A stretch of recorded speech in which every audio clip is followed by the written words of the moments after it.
اسماء الساسي، اختو ديال المخترع محمد الساسي. اخترع الطوموبيل اول مرحله ثانيه اخترع الطائره.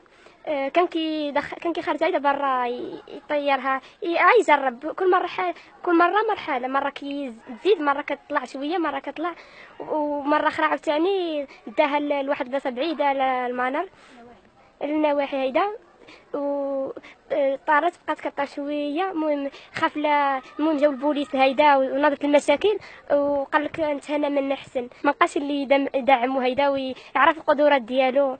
كلشي بصح كيستهين بهاد القدرات ديالو، والله كيقولوا له انت احمق هيدا.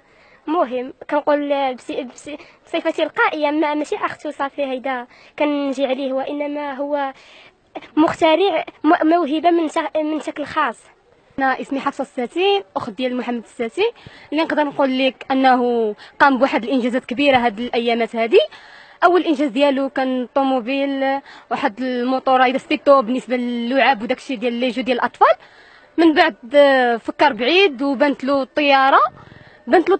كيف قلت لك قام بزاف ديال الانجازات، ومنهم هاد الطياره هذه اللي قام بها هاد المره هذه. وجود ديال هاد الطياره صافي حرقها، ما بقات عندها وجود، حيت اصلا كان الهدف ديالو هي يختبر القدرات ديالو هو، ماشي طمعا شي حاجه ولا شي حاجه كبيره ولا شي حاجه بحال هيداك. المهم نقدر نقول لك خاي محمد كان هو خدام، ولا بلباغ ديال الوقت ديالو كان كيضيعو في هادشي هذا. العمر ديالو نقدر نقول لك ما بين 22 و 21. كنسكنوا حنا في حي المنار، اللي كتعرفوا هو حي هاملينه شويه، والقدرات الامكانيه ما كاينش بزاف باش تساعدو انه يوصل بشي حاجه الفوق.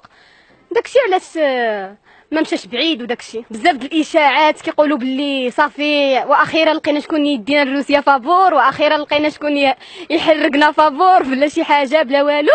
لدرجه انا واحد اليومين دخلت عندي واحد النمره واش كاين شي بلاصه لروسيا، قلت له موجوده. قلت له المهم نهار الحد في 6 د العشيه غادي تنطلق الطياره